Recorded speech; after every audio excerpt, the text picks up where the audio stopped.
Hey everyone, sorry about that. I'm not sure where we went wrong there, but we are back. Can everybody let me know if they can hear me, please?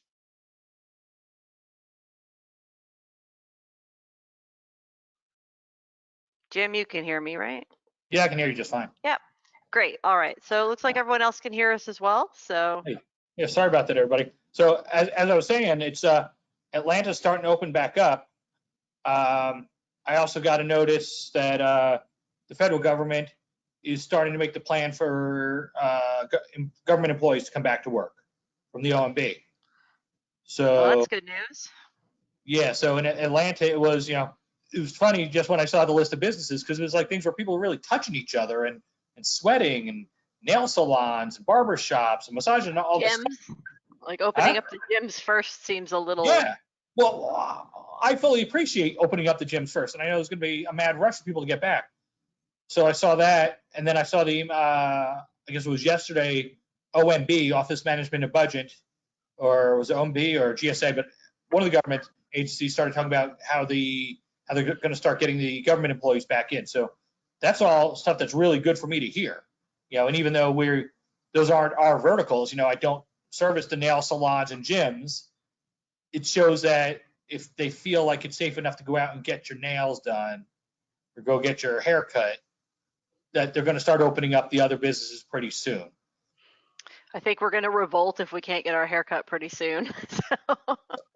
Well, that's There was, I saw something on was it Reddit or Twitter this morning saying, you know, everybody needs to get out to get to Dairy Queen or Red Robin or something, and that's what's going to cause the overthrow of the government. Is once you tell them that they can't go out and get a hamburger, that's when they get pissed off enough to revolt. So that is kind of interesting. I think you and I were both like not getting hamburgers before quarantine, so I haven't missed fast food through quarantine. I miss going to the gym. Yeah, that's what I miss. Yeah, I've missed. I mean, I'm not that social to begin with, but I have missed traveling. I missed a couple big bucket list travel opportunities through quarantine, which I'm supposed to go to Hawaii tomorrow. I'm super bummed about that, but I'm happy that my family's healthy and my business survived. So really, it's Yeah, yeah. I want to make sure all the stuff, and probably a lot of our MSP peers are dealing with this too. The travel that they had scheduled for conferences and events that got put off because of this. I'm a member of the TPG peer group, and we were supposed to have our meeting outside of the U.S. and that didn't happen, so we had to reschedule. And now it's been rescheduled for Vegas in June.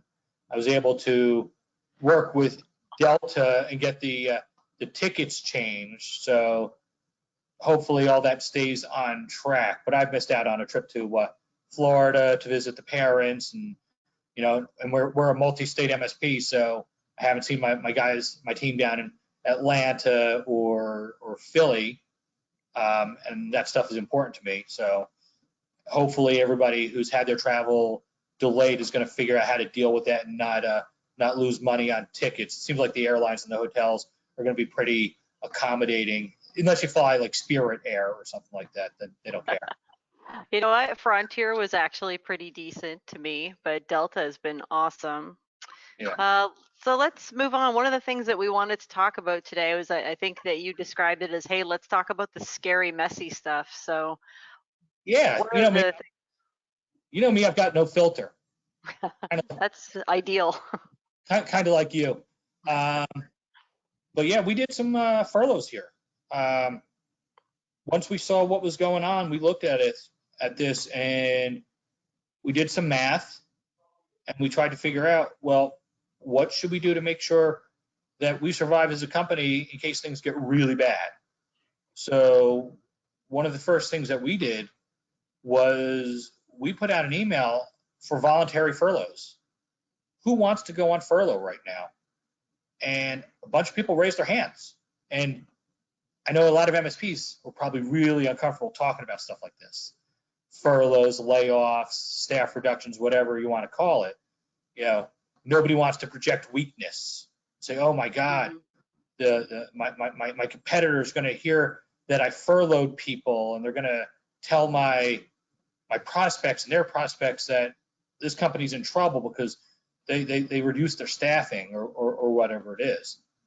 But I think that smart people should look at these things and whether or not it's needed in order to make yourself more efficient and run lean. If you can't do project work because you can't get into client sites, or project work is reduced, or let's say you're an MSP that has a lot of scheduled on-site visits with clients, or let's say you're an MSP that's focused on something that's high touch, like point of sale networks at restaurants or hotels, and you normally have people going out there. Well, with all those businesses, with hotels at 1% occupancy and restaurants shut down, only doing curbside service and reducing their staffing, how much do you think they're really going to need their MSP?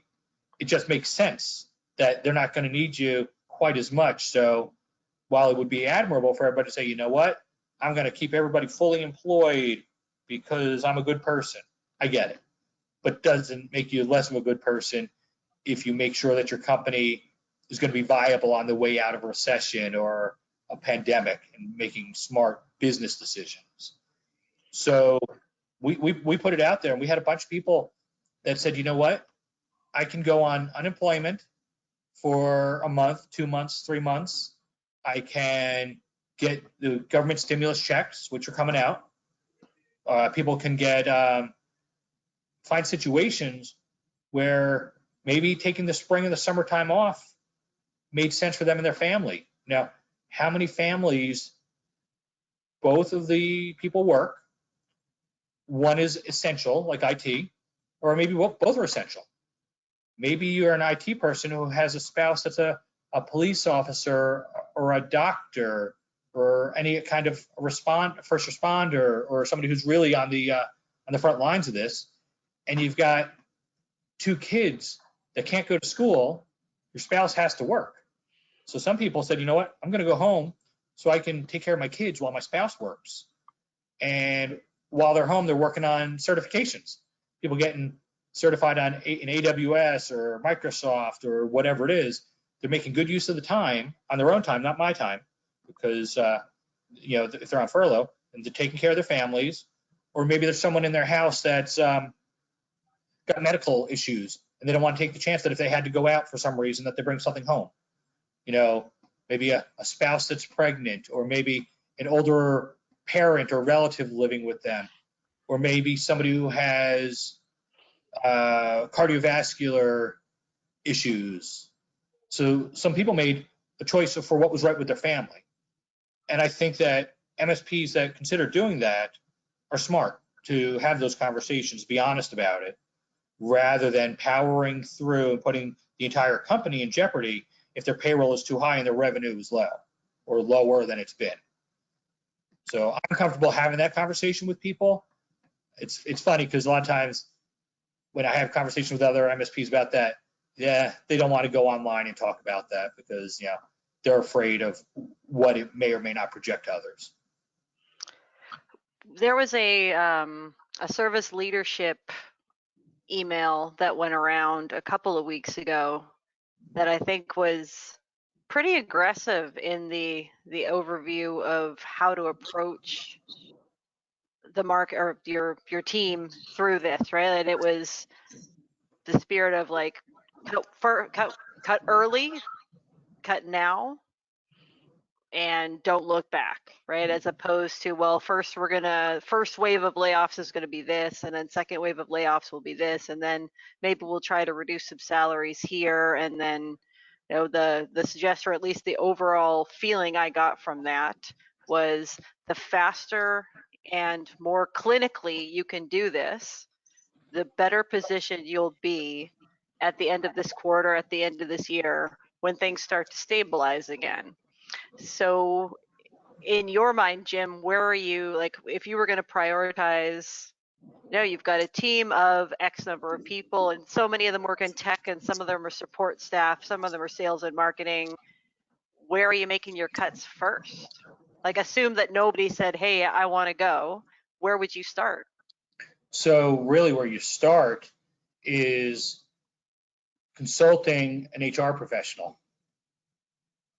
Don't guess, because we consulted with our HR to make sure that with whatever we were doing, that it was fair and that it was equitable, and that there was nothing that may have indicated that we chose to lay off or furlough or ask people if they wanted to be furloughed if they were one specific demographic.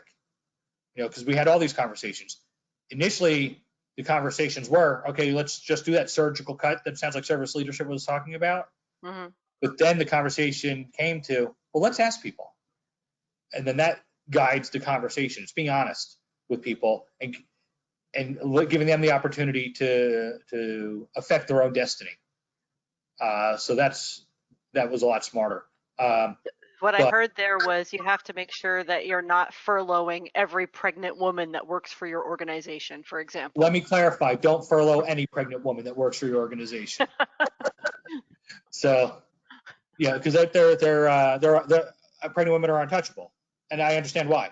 It's funny, one of our guys that volunteered, his wife is pregnant, and the first thing I told him was, first thing I discussed with him was like, has your wife let her boss know that she's pregnant?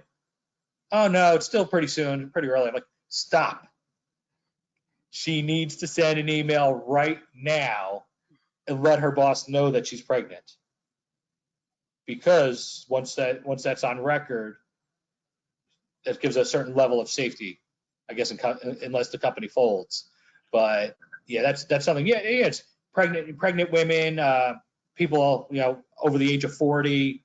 There's a lot of things there, but I can't recommend strongly enough that you should have an HR consultant. If anybody's looking at this, you need to have an HR consultant help you craft your plan, your messaging, have them do the calculations about how it might affect the makeup of your company.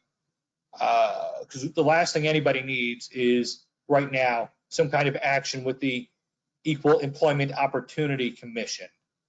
That's those are expensive suits to defend. Time consuming. And even if you factor your own time, if you're able to, they have a mediation process where you can go in without attorneys. So you reduce the cost on legal fees, but your own time is expensive. And if you're tied up with that stuff, you're not marketing, you're not selling, you're not leading. And I've had to go through a couple of these things before the pandemic. It's something that you don't want to have to be involved with. So you definitely, if people are looking at this, if they haven't looked at it yet, but now they're starting to get nervous, maybe, because every area is different. And I guess maybe that's important. It's easy for me to say, hey, DC, Atlanta, and Philadelphia, I'm doing something. What I'm doing here may not be the same as what somebody in New York City or Detroit is doing right now, because I think that those are still pretty hot in those areas of the pandemic. Mm-hmm. I think Maryland, I think we hit peak yesterday. Philadelphia got past the peak a few days ago. I think Atlanta's coming up soon. So we can do things a little bit differently. So if anybody's out there and they're thinking about, well, maybe it makes sense to do some cuts, get an HR consultant, spend the money, because I would recommend that it's better to spend $5,000 now than $150,000 later when you're paying somebody their salary because of wrongful termination. So just from a show of hands or a show of virtual hands right now, for those of you who are following along, how many of you have had to have some uncomfortable conversations or make some really hard decisions over the last month? Is there anybody on the call? Maybe that's an easier way to put it. Is there anyone on the call who hasn't had to lay off, or anybody through this? Are there organizations with their entire staff still intact? I mean, we're still intact, but we're also not paying, tier 2 engineers. We're paying entry level telemarketers. So it's a very different payroll obligation. And so something else to, if people haven't started talking about it, I imagine most of the larger, more mature MSPs are looking at the payroll protection plan and how that will affect what they may or may not do as far as adjusting their staffing levels, because PPP allows you 2.5 times 2 months payroll, 2.5 times a month's payroll, but it's capped at employees that make $100,000 per year. Some people have gotten the money, other people have applied, some have been approved. Different companies are at a different stage of this. And I went into the conversation saying, well, what if we don't get approved for it? Mm-hmm. And how you approach it will affect whether or not you choose to furlough people or lay people off or just reduce staffing for other reasons.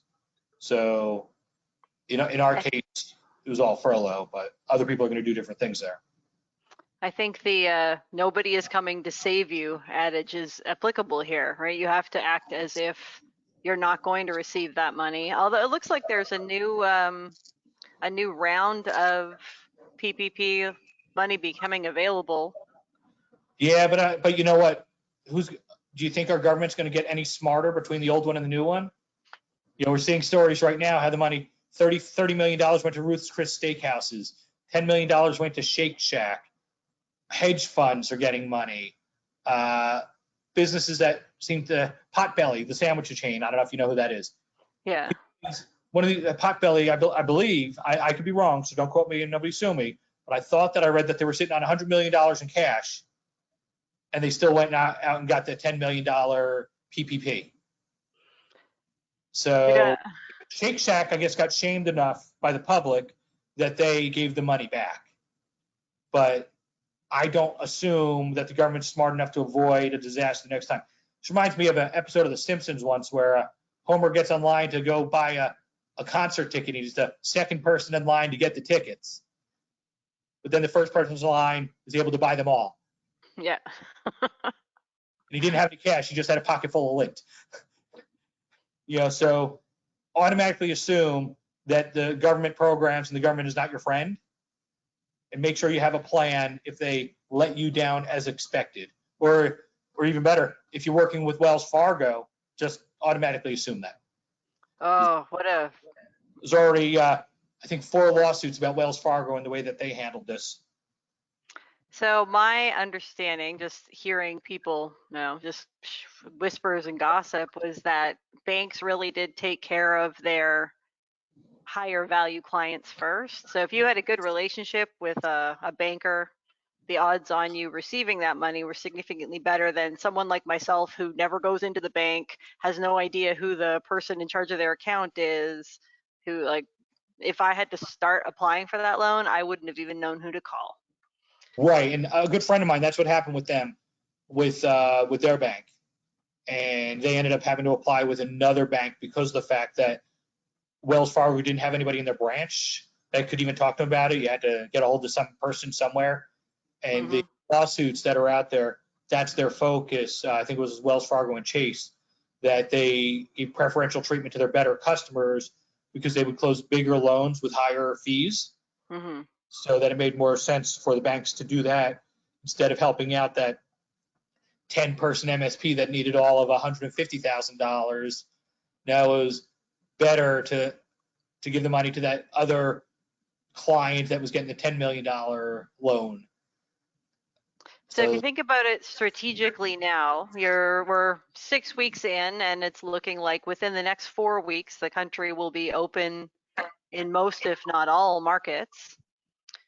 What are the steps from a staffing perspective, right? We don't know how long the fallout from this is going to be.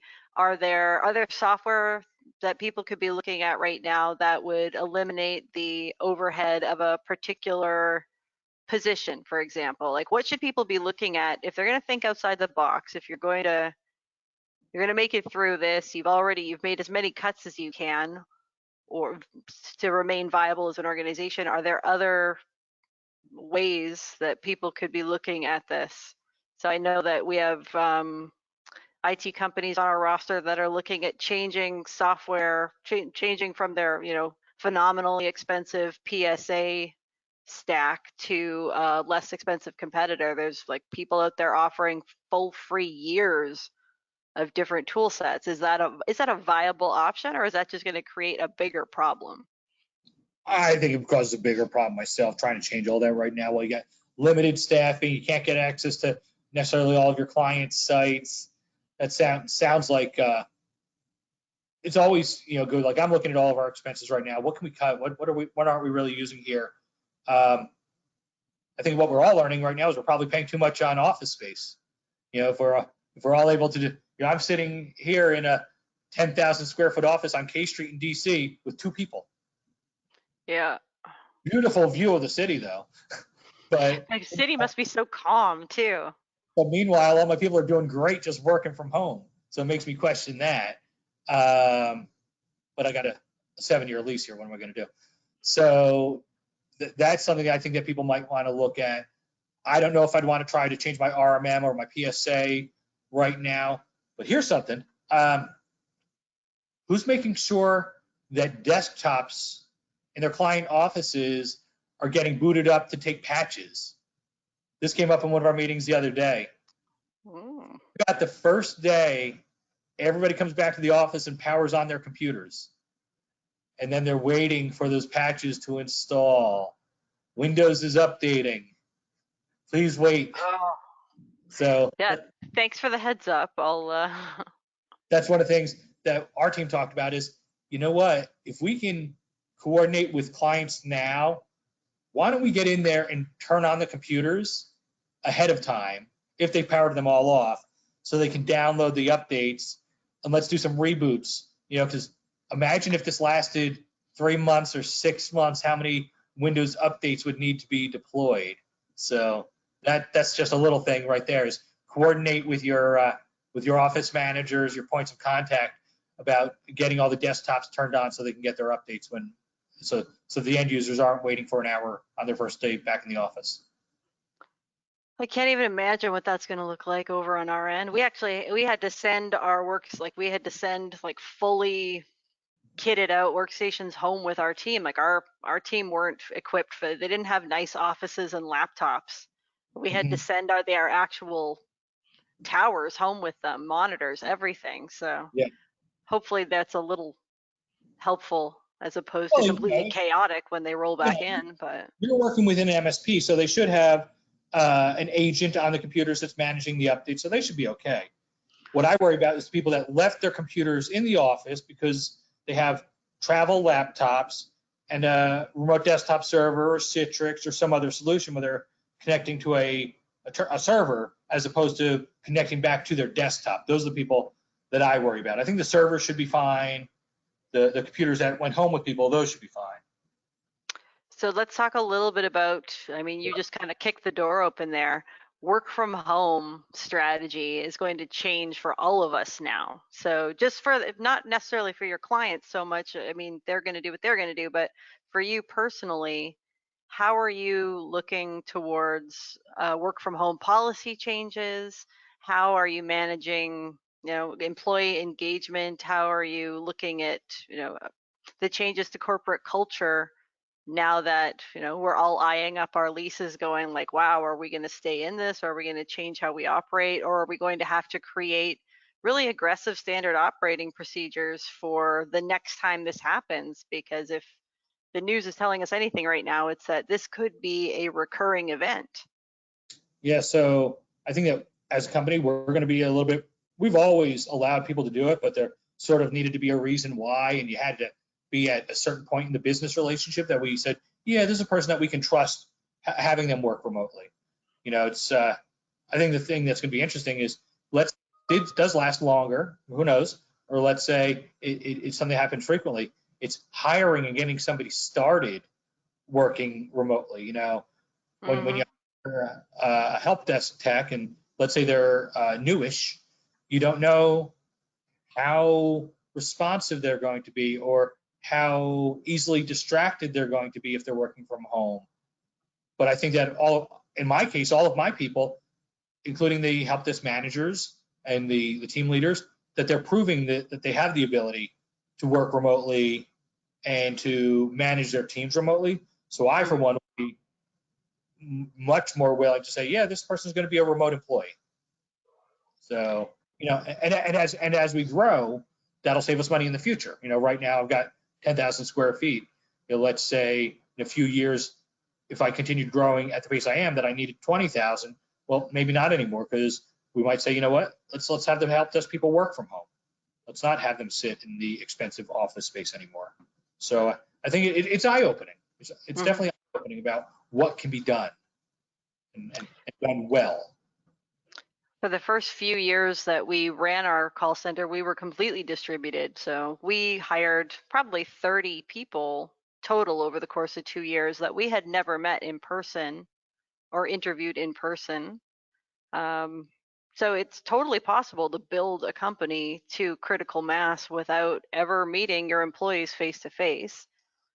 Ultimately, we went, when we became a traction company, we decided that we were going to operate on premise only. And now here we are, a year and a half after making that choice, wondering if we're going to have to go back to operating completely remotely now. Will it make sense for us, for example, to start hiring people where we'll have to get them started running remotely, and then are we going to take them and force them to move into the office afterwards? Or does this pose an opportunity whereby now we can take advantage of, if you were a San Francisco based MSP or a New York based MSP or any large city based MSP, can you now start, once you've proven it out, right? Like here we are, we're all working from home, things are getting done. Can you start hiring less expensive talent in less expensive cities? Will that be a thing that will be possible? Like, in your opinion, Jim, can that happen? Yeah, I think it can. And there's other companies that do it. I know of help desk companies that are hiring people in lower cost areas like Missouri or Ohio.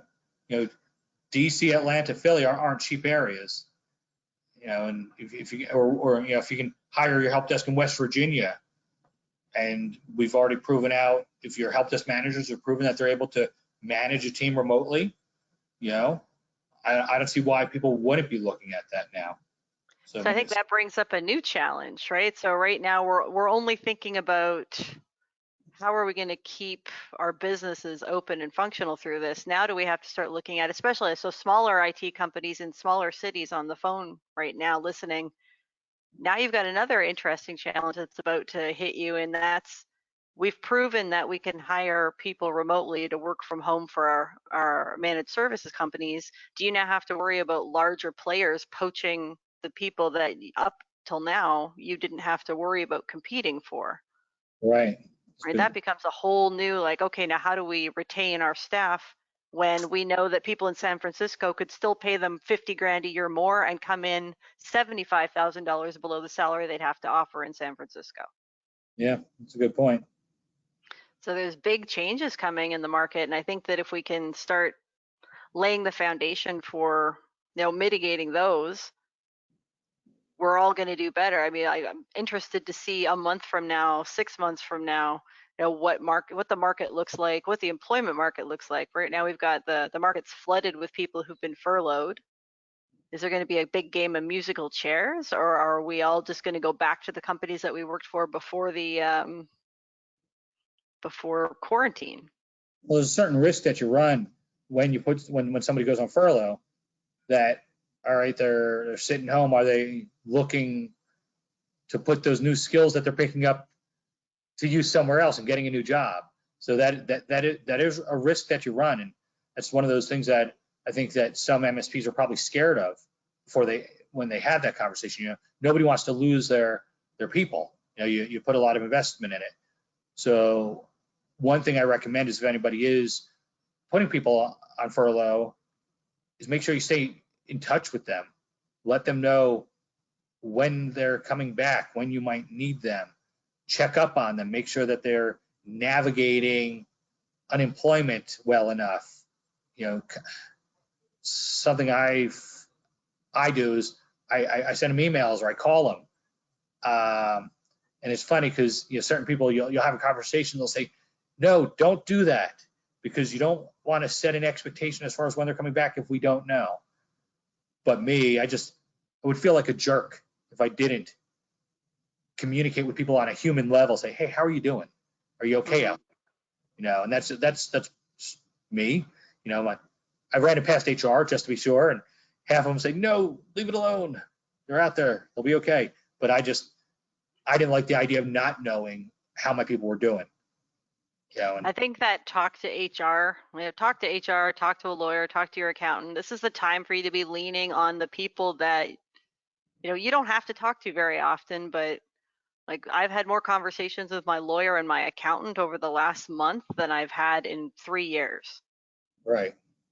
And it's definitely like, if there's one thing that we could drive home here, it's if you're making HR choices, don't make them in a vacuum. And the $500 it costs you for an hour of that guy's time right now could be the thing that makes sure that your business survives for the next, several years, as opposed to there being a huge HR incident. And, imagine surviving COVID-19 and your company comes out unscathed, and then you get nailed with an equal opportunity lawsuit, and that's it. Right. There's Well, like so many, like, I would hate to survive this only to end up on the wrong side of anything. yeah. Well, fortunately, the EEOC stuff is based on salary. Hmm. So you'd have to, well, first be found that you were in the wrong on a very high percentage of staff terminations in order for it to shut you down completely. So, What about, I mean, my concern right now isn't that so much as like OSHA, for example. Like, should we be concerned about if we open our offices too soon and bring everyone back into the office and then somebody contracts COVID? Is there protection for employers? That's something I've been talking about with my legal team, because if we're a call center, we can't stay closed indefinitely. And if we're given permission by the state to open again, do we have an obligation to our team to ensure that nobody gets sick? And if so, how are we going to manage that? Well, that's again working through an HR consultant, sending out the correct email. So we've made sure to communicate to our staff, if the city is closed, do not come to the office. And if you feel, we're essential, so they can. But we're telling people if they don't feel comfortable coming to the office, don't. And that we don't want you to come to the office. I've got a handful of people that come in and out for picking up equipment, or on the accounting side, you may not have heard it, but we just had mail delivered to the office, and we still have some clients that are sending us paper checks. In the office, how do you deposit the checks? And that was a big thing, is getting clients to convert over to ACH or credit card payment before the COVID hit the fan. And that was, Yeah.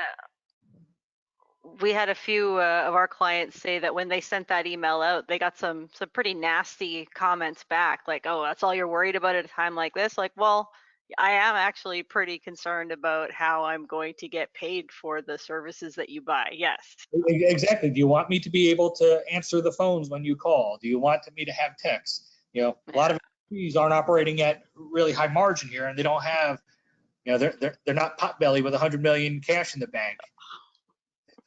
It's like a punch in the face every time I hear that.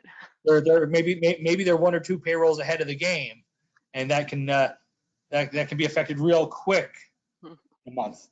So I feel like Ruth's Chris will have problems filling those seats when they open up again, because everybody that might have gotten a PPP loan is probably somebody that might have taken a client to lunch at Ruth's Chris at some point, and it's not looking good for them after. Yeah. So, I'll admit I like Shake Shack, but I'm pretty happy that they returned their 10 million. that is it's a once in a lifetime marketing opportunity. I don't think they could have bought $10 million worth of publicity and loyalty.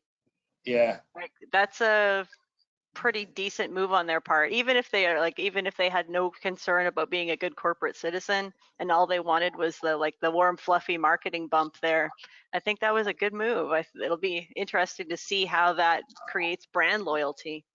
Well, you say it's a once in a lifetime, but I'll put this offer out there. If there's any other major chain that got $10 million and they feel like they need to contribute it somewhere, I will help them with this. That's really, really good of you, Jim. That's Yeah. very benevolent. Yeah. So one thing that we wanted to do on this webinar each week is just remind everyone that self-care is extraordinarily important. I mean, as an entrepreneur, always. But I think that if we all go back through our entrepreneurial careers, I can pinpoint the point where I packed on 50 pounds and wasn't taking care of my health very well as I threw everything I had into my business.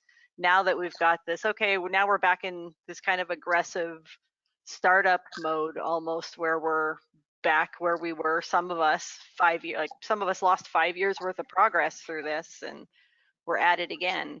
How do you stop yourself from falling back into those old habits, right? Like the habits that you finally said, okay, my business is successful, or my business is doing well, and now I can go home at 5 o'clock and I have time to go to the gym, and I read to my kids at night, and I don't work on the weekends. And now some of us are being pulled back into those spaces. Want to take just a moment to remind everyone that you don't need to backslide all of your personal habits back into that space.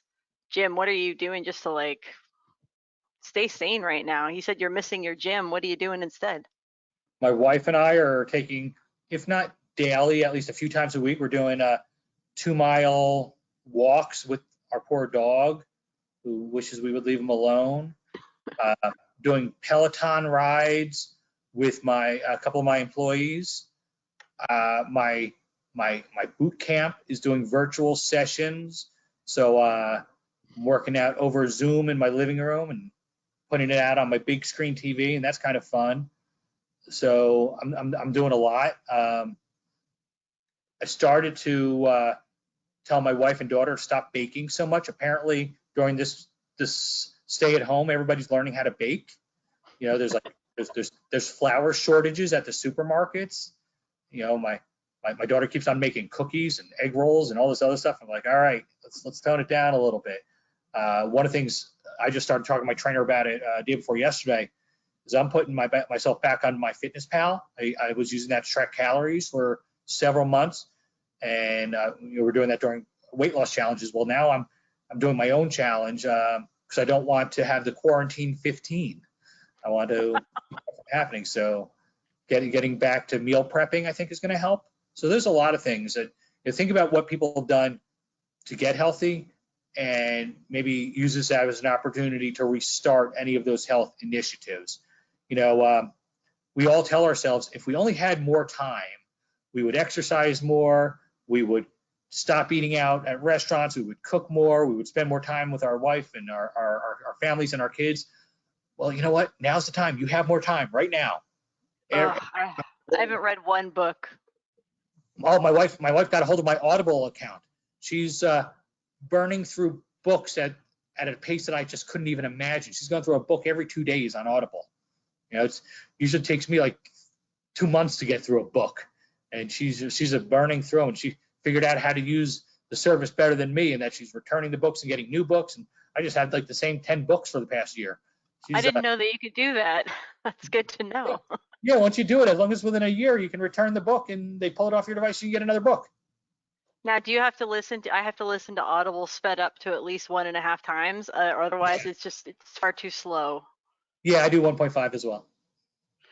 So there you go. We've got some suggestions for online fitness classes, Audible Spend more books. time with your family. Go for walks and bike rides. We're doing a ton of bike rides. And Carrie, I think you and we used to be friends on Facebook. I don't even know if you're still on Facebook.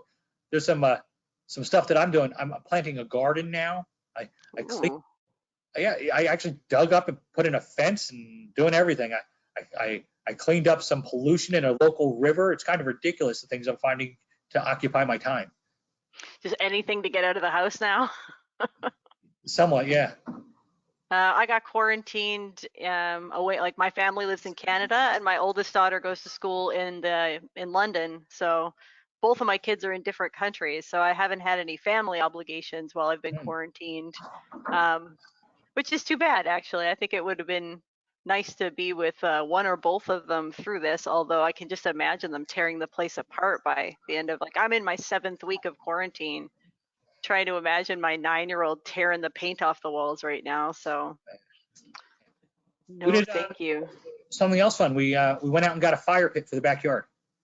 Oh, that does. Now, some places you're not even allowed to buy stuff like that. So it's nice that you had the option. I know that Michigan had a little bit of a nutter when they stopped allowing them to buy gardening supplies recently. So Yeah, it no, was, they sold it at Home Depot. So I got to imagine if they sold it at my Home Depot, I can use it in my backyard. I hope. yeah. So just some questions for everyone that tuned in today. There's some things that we're kind of kicking around here, trying to figure out what future events are going to look like. So all of us had our travel schedules abruptly changed through this pandemic. Are people going to change how they do things? I'd love to know. Like, are you the minute this opens, are you heading back out on the road? Or are you going to try and attend more virtual events? Are you interested in educational events online? Like, I'm wondering if this is going to change how our entire industry does business. Well, I've started to get notifications about events that were coming up that are being moved to virtual. So I think that a lot of that's going to be driven by the vendors, that the vendors are going to change what they're going to do. But I got to say, a lot of people that I know on the channel, they are eager to get out of the house and go somewhere. There's a video with somebody using a treadmill to simulate being at the airport, watching his suitcase come by on the baggage return.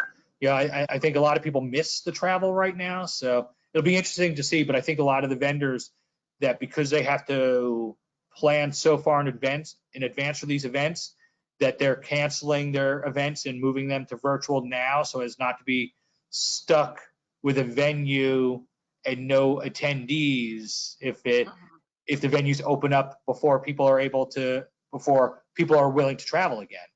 So that'll be interesting to see. But I picture that there'll be a lot of virtual events, probably up until the end of the year. That would be my guess. Now, do you see the same level of, so let's take IT Nation, since we've both attended that event previously. So IT Nation has a $1,500 price tag as an attendee, and a significantly higher price tag as a vendor. Would you pay to go to a virtual IT Nation, or do you expect that virtual events are going to be less expensive or or free? Like, what is your expectation as an MSP? What is your expectation from the vendors who are planning online events? Oh, I would not pay.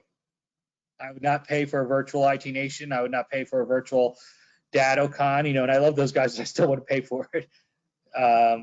No, it would, and I think the vendors need to recognize that they just ought to do the events for free just to stay engaged with people. It's hard enough to get people to show up for a free webinar. That's true. And so I think if you think that through, that they would have to, that they couldn't charge for them. And then it would go down to how so many of these events are paid for by the sponsors, by the vendors, people like you going out to IT Nation or DattoCon or whoever else and paying for your booth. How would they be able to differentiate the value that you would get from promoting or supporting a large event like that as opposed to anything else you do with them? I think it'll be interesting watching the companies that organize events pivot to supporting and organizing online, like large online events. I'm trying to think of like how do you funnel people through it? How do you create a meaningful interaction for somebody who is used to that one-on-one experience of, if somebody comes to your booth or you take them for a drink or you have a cocktail party or a dinner, or like all of those things are going to be missing. How do we as vendors interest you as MSPs enough to say, like, yeah, I would attend that online event? Is it going to be all content driven? Is it going to be peer interaction driven? What will be the most compelling thing that gets you into an event this year? We're all, come June, we're all going to be so tired of Zoom happy hours, Zoom bingo, Zoom trivia games. Right now, there's a certain amount of novelty to it. and we're having fun connecting with old friends and family. Right now it's okay, but I couldn't picture 5,000 people connecting to any of these events, that there'd be who knows? I guess America is the land of innovation. Maybe somebody will come up with something, but man, that would be a tough one. Well, we've got a little bit of time left for some questions. If anybody online today has a question for Jim or for myself, if you want to talk about your sales and marketing strategy for the next quarter, I am more than happy to throw ideas around. And Jim obviously is a resource to people in his network. And Jim, people were talking about reaching out to you after last week's event. Did you connect with Yeah, anyone? Were you able to add some people to your teams groups? yeah. I've got to run. I got one guy who wants to join onto the teams. I want to get with the other people in the group just before I do it. The other local guys. He was a local guy. A bunch of people reached out to me on LinkedIn, which is nice. I always like to expand the network and help people where I can. And a lot of times I end up getting helped by them. I learn stuff all the time from the people that connect with me. So that's always welcomed, those LinkedIn connections. Great. Well, I appreciate you taking the time to talk with us and strategize with us. I think next week we'll go back to talking a little more aggressively about sales and marketing and how we're going to be able to create programs and campaigns through essentially a new time, right? Like now that everybody went home, everybody's about to go back to the office. We're not going to go back to 100% of what we were doing originally, but I expect that people's marketing plans are going to start changing based on budgets, for example, messaging. Like I know that personally, I had to go back into Hootsuite, for example, and take all of my tweets that were not really appropriate for pandemic out of that platform. So I did more work undoing a quarter's worth of marketing in the last month than I did creating that marketing to begin with.